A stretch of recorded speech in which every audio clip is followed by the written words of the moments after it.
guys, welcome back to this live stream. I'd like you guys to be welcomed. Today we're going to be doing some chemistry, like the live stream says. Hopefully the audio and everything is okay.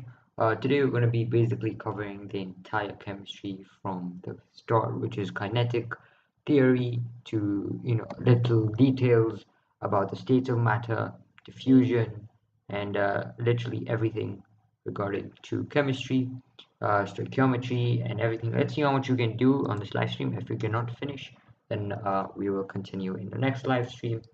And I think I'll be starting to do more live streams from now on. So let's see how that goes. Hopefully the audio and everything is okay. So let's just begin.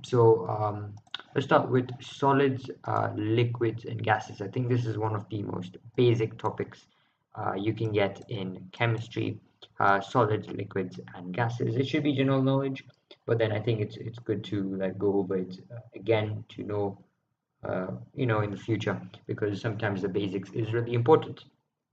So let's begin. Number one, solids. What is a solid? We're going to look at the different features, properties about solids. For example, strong forces of attraction between the particles. Particles are basically packed very closely together in a fixed irregular pattern. We all know that the diagram of a solid, liquid, and gas. If you're not sure, basically it's like a box with so many particles congested in one box. Now I'm sure you would know that, but basically we have these three different types of states of matter. We have the solids, the liquids, and the gases, and already from the name you know what they mean. Like a solid is an object that has all the particles closely together and they vibrate in position, but they don't change position. But for the liquid, for example, if you change the container, which is a very popular example used by many teachers, if I pour a liquid in different containers, the shape will change respectively. Uh, Also, solids will have a fixed volume, shape, and high density too. Next up is the liquids. So the liquids basically have a weaker attractive force than solids. So that means that is the reason why it can change its shape really easily, and the particles can move and slide past each other, which is why the liquids adopt the shape of the container they're in, and also why they're able to flow. Now, liquids have a fixed volume but does not have a fixed shape, and have a moderately high density. So you can see also the solids have a high density, the liquids have a high density too. And with the gases, it has no intermolecular force, and the particles basically have random movement around its shape or whatever it is in a container or anything. It has random movement. The particles have a random movement, and there's no defined pattern of the particle movement. Secondly is that the particles are far apart and move quickly, around 500 ms in all directions. Also, I've made a video on this similar to the particulate nature of matter. So this is basically the particulate nature of matter. I have made a video on this, but I did this again to continue the entire revision of chemistry. And this will be part one, but let's see, after the live stream, maybe I'll name the video according to how far we've gone. So anyway, the gases have no intermolecular forces and the particles are in random movement, so there's no defined pattern.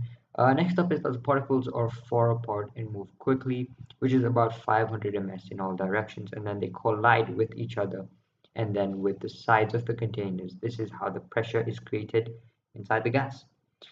And next up is that it has no fixed volume, because there's a lot of space between the particles, and so the gases can compress. Okay, solids cannot compress, gases can compress. Okay, so that's pretty much a good basic definition of the following, a good definition of what solids, liquids, and gases are. Let's move on to the next one. Let's look at the different state changes. Now, we all know this, the different state changes.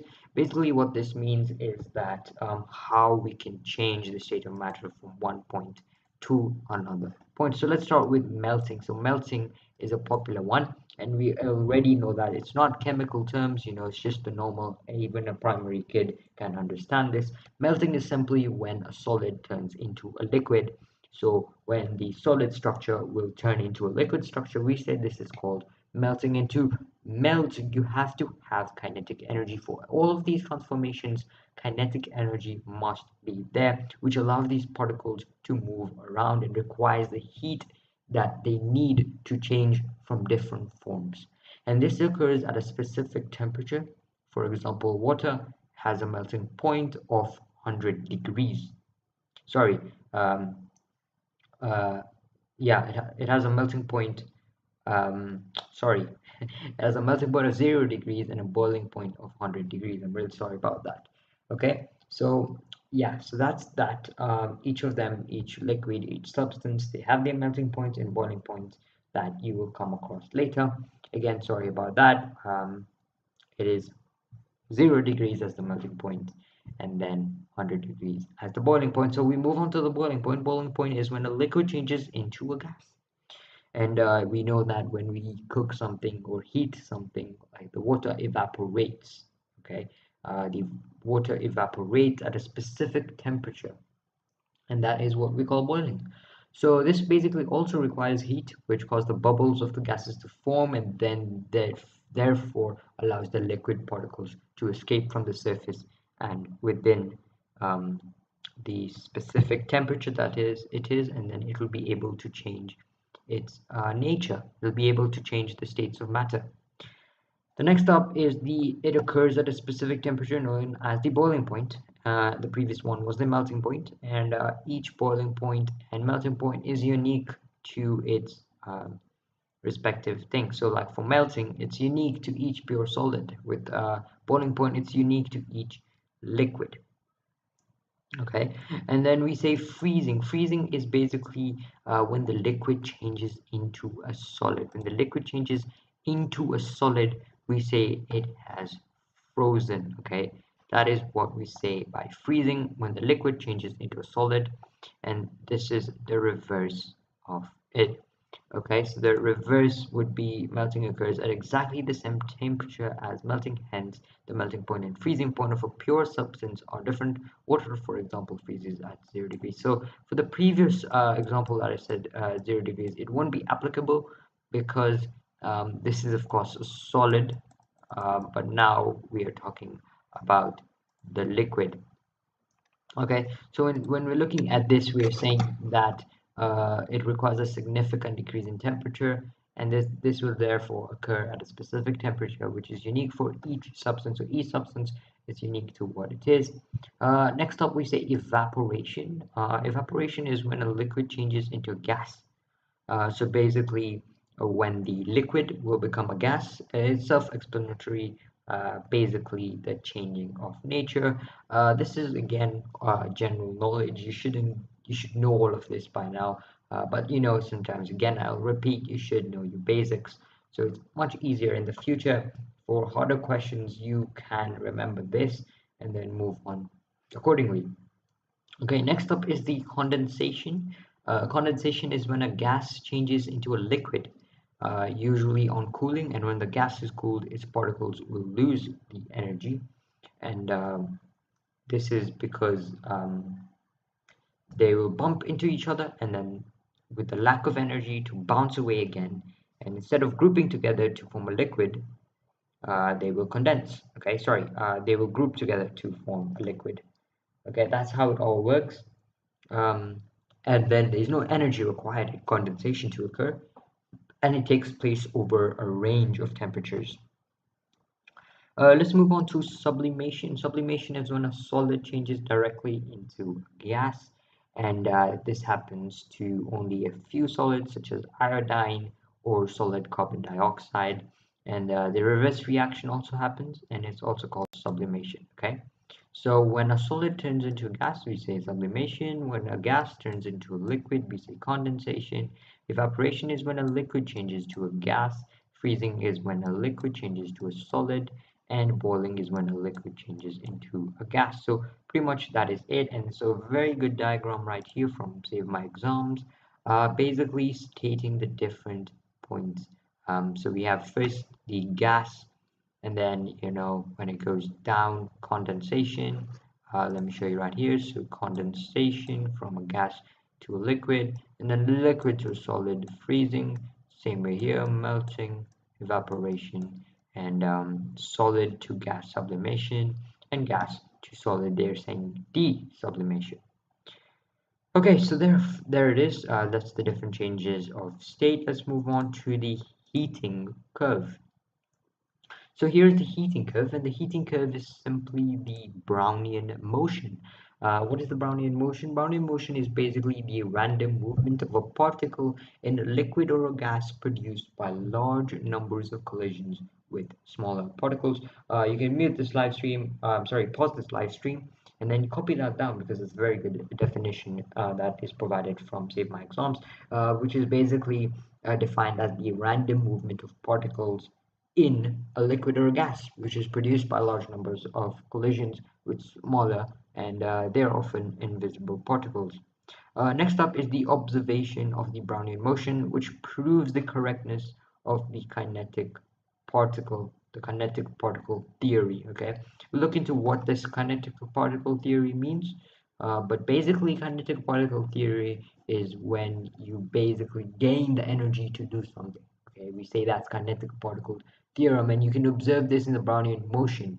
And Brownian motion is one of the examples where we see kinetic particle theory. Let's start with what diffusion is, because diffusion is related to the Brownian motion. So let's start with diffusion. Diffusion is the process by which the different gases or liquids mix. Okay, and this is due to the random motion of their particles. And diffusing particles move from an area of higher concentration to an area of low concentration. If you do biology, you should have studied diffusion, and you should have known that it is from a higher concentration to a lower concentration. And then eventually the concentration of the particles is even closer as they spread to occupy all of the available space. Now, diffusion happens on its own and no energy input is required, although it occurs faster at higher temperatures. So, when looking at the properties of diffusion, temperature is one of them. And if you've done biology, again, temperature is a big aspect when looking at diffusion. The higher the temperature, the faster the diffusion. And I think in chemistry, I think that's only one of the properties that you need to know. Now here's a very famous experiment here that talks about the water molecule and the potassium manganate that will diffuse in the liquid. So you can see we've added water and we've then added crystals of potassium manganate, and then when they mix together, you'll see after 15 minutes it's starting to spread. The potassium manganate diffuse through the solution from a region of higher concentration to a region of low concentration, and we have graph represented here where we have the concentration on the y-axis and the position on the x-axis, and you can see the graph from A to D, and you can also see from a higher concentration to a low concentration as it moves on. And then after 4 hours it fully diffuses and is fully spread out throughout the solution. And you can see the potassium manganate solution after 4 hours, the equilibrium is reached and it's become fully purple. So this is a very popular type of example which you should know. And finally, now let's move on to the Brownian motion. And basically we looked at this, so this is just some quick flashcards. If you're doing the extended version, you should know these following stuff. The first one is Brownian motion, the explanation and evidence of the Brownian motion. An example of a Brownian motion is observed jerky and erratic motion of smoke particles as they hit by the unseen molecules in air, which can be seen under a microscope. In 1905, a physicist Albert Einstein explained the pollen grains in water were being moved by individual water molecules. Now, Brownian motion, where did we come to the name?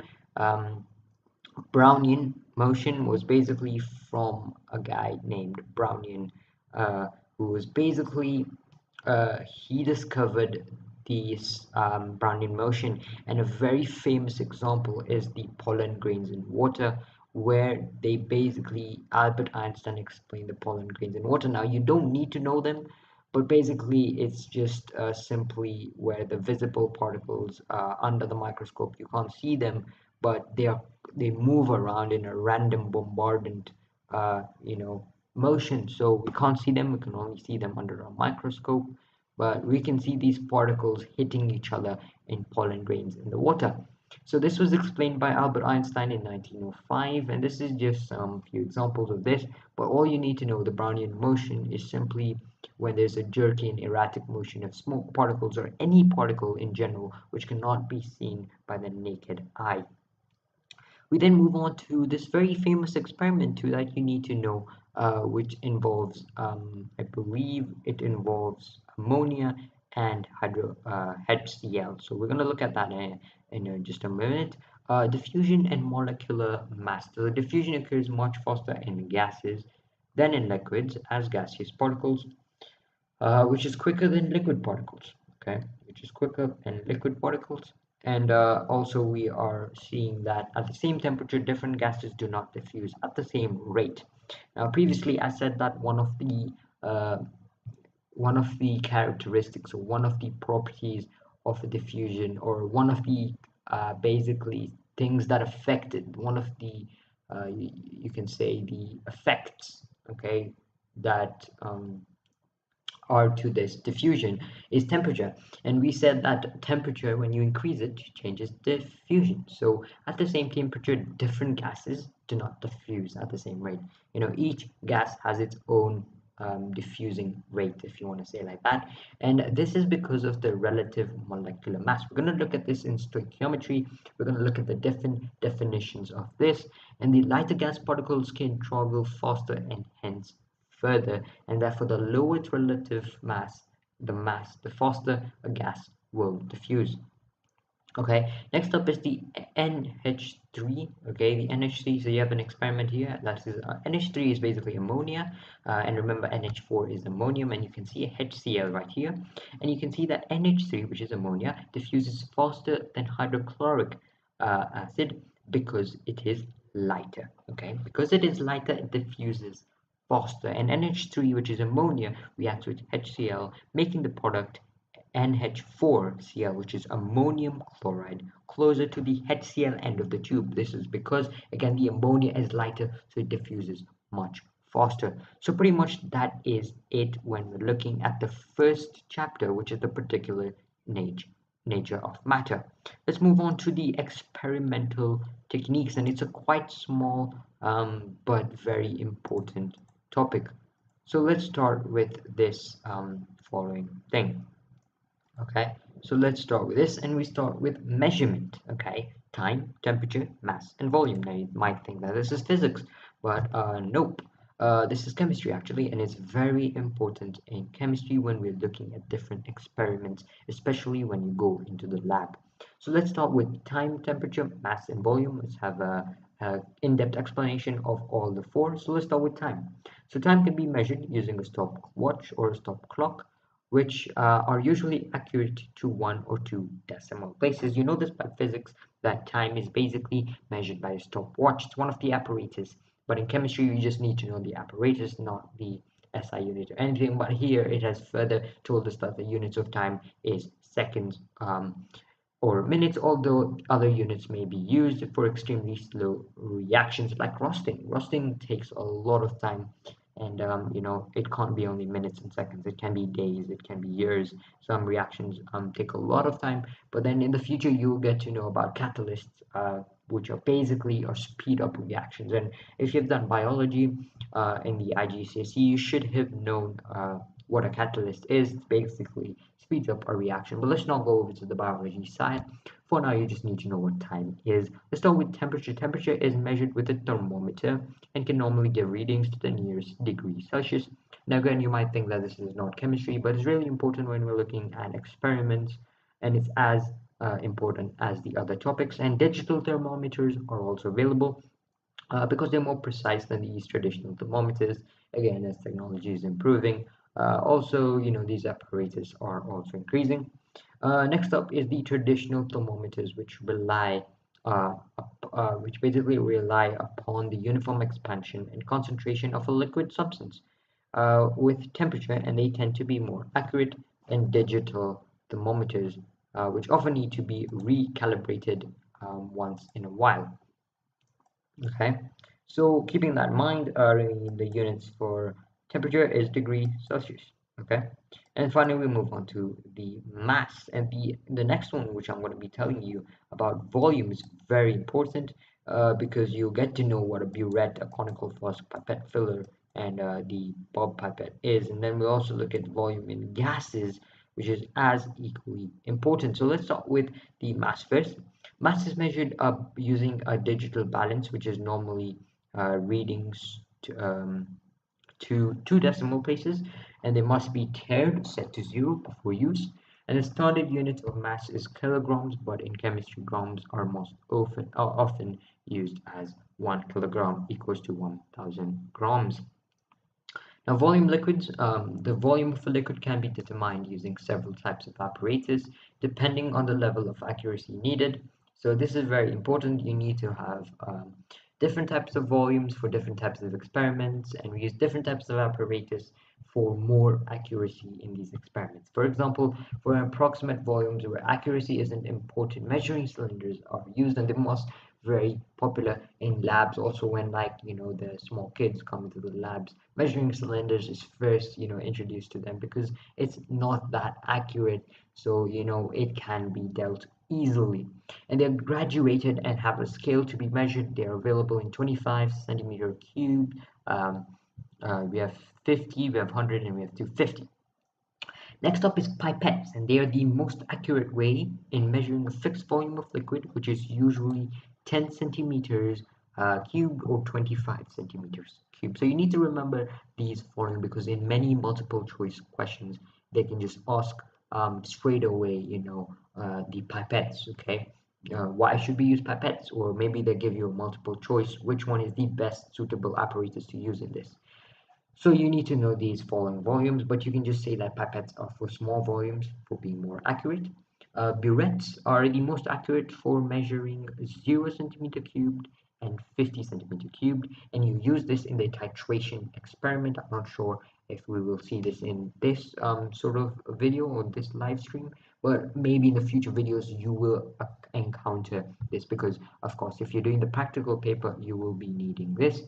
Next up is the volume gas. The volume of a gas sometimes needs to be measured and is done by collecting measuring apparatus. A gas syringe is also used, is a usual apparatus used, and a graduated cylinder inverted in water may also be used.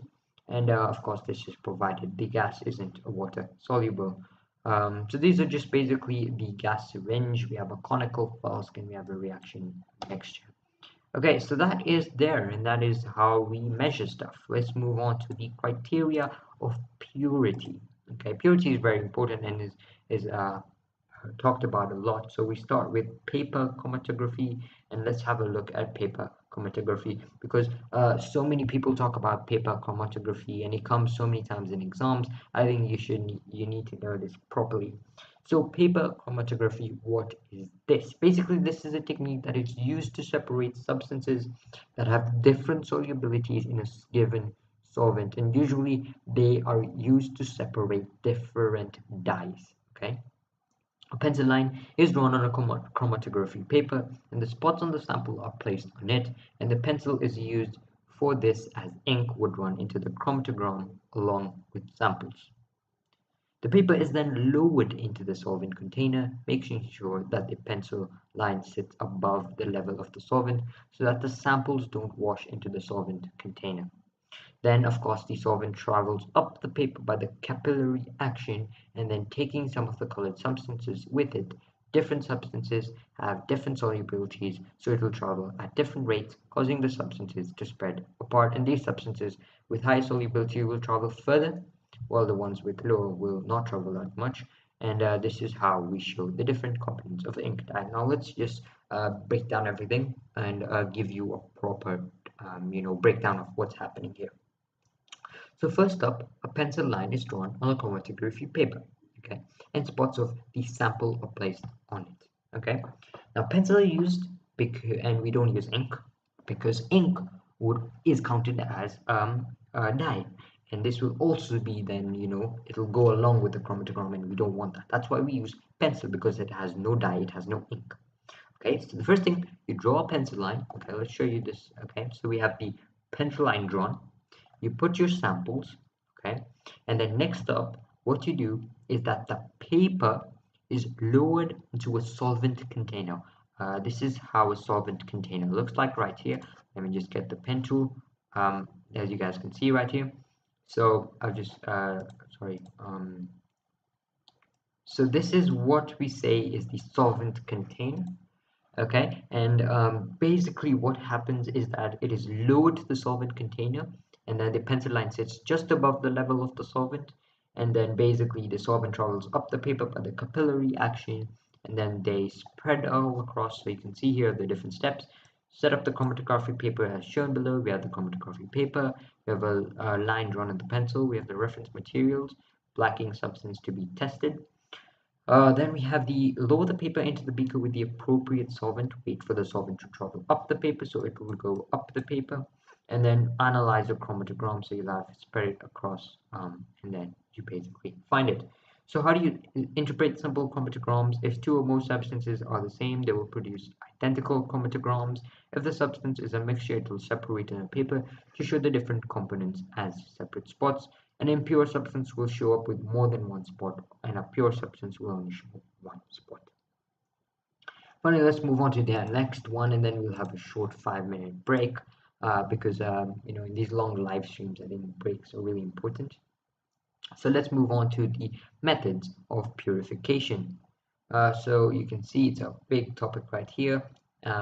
We'll also be looking at fractional distillation in the process.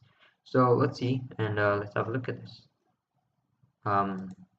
So let's start. So methods of purification. Okay, let's have a look at this. The methods of purification. The choice of the method of separation depends on the nature of the substances being separated, and all methods rely on there being a difference of some sort, and usually in a physical property such as the BP between the substances being separated.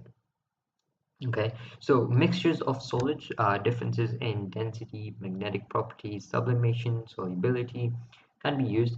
And for a difference in solubility, a suitable solvent must be chosen to ensure the desired substance only dissolves in it and not others. Substances and impurities. So this is the mixture of solids. With the mixtures of liquids, immiscible liquids can be separated using a separating funnel or a decanting, which is basically pouring carefully. So you can see here, the separating funnel has the kerosene oil, the water, the stopcock. So let's talk about filtration. So the one of the first experiments that you do in chemistry, filtration. And filtration is used to separate the undissolved solids from a mixture of a solid and a liquid or slash solution. So we're basically taking a solid from a liquid. And filter paper is placed in a filter funnel above another beaker, and then the mixture of the insoluble solid will be basically separated from the solution, and the filter paper will only have the we say the residue. Okay, so the residue is located up, it's remained, and then the filtrate is the one that is the liquid that goes down remaining. Let's move on to crystallization. Crystallization is used to separate a dissolved solid from a solution. So when a solid is much more soluble in hot solvent than in cold, we basically heat this and the solvent will evaporate to leave the saturated solution behind. And then we test the solution and test if the solution is saturated by dipping a clean, dry, cold glass rod into the solution. If the solution is saturated, crystals will be formed. So that's simply just crystallization, and the diagram is here. We move on to simple distillation, and simple distillation is used to separate a liquid, okay, and a soluble solid from a solution. Okay, example, water from a solution of salt water. Okay, water is a solvent, salt water is a solvent. The solution is heated and pure water evaporates, producing a vapor which rises through the neck of the round-bottomed flask, and the vapor then passes through the condenser where it cools and condenses, turning into pure liquid H2O, which is collected in a beaker. And after all the water is evaporated from the solution, only the solid solute will be left behind. So that's how the simple distillation works, and the diagrams are the best way to learn something. And you can see, okay, so let's annotate all this whole diagram. So we start with here, pure water is into the conical flask. We have the salty water present with them. So you heat it, okay, it gets heat, and then we have a condenser right here. The condenser basically condenses, and the water starts in from here and will come out from here. This one is very important, sometimes they ask. So it always cools from down here, comes out from top here. Then you have the water, extra water which are collected, which is pure water. And then you can see 100 degrees is the boiling point of water. And then you can see, so this is the diagram. Let's move on to fractional distillation, and this is used to separate two or more liquids that are miscible with one another. Example, ethanol and water from a mixture of two. And the solution is then heated to the temperature of the substance with the lowest boiling point. Okay, and this substance will rise and evaporate first. So basically, this is when we have two solvents with different temperatures. We use it as quite self-explanatory. And you can see right here, we have the fractionating column, pure ethanol vapor. We have water and ethanol. Water is 100 degrees, ethanol 78 degrees in boiling term, in the boiling thing. So the first thing, ethanol will come out first. So you can see ethanol will be collected first because it has a boiling point of 78 degrees, which is quicker than the 100 degrees. And then again, water coming in, water going out. So quite self-explanatory. And there you go, guys. That is the entire chapter 2. So we have completed the particulate nature of matter, and we have completed the experimental techniques. So now we're going to have a 5-minute break, and so I'll see you after 5 minutes.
yeah, so I just cut it short.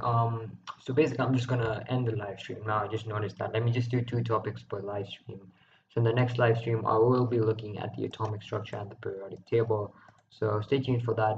Hopefully you enjoyed this live stream. Share it with your friends, and I'll see you in the part two of the chemistry series. So goodbye, and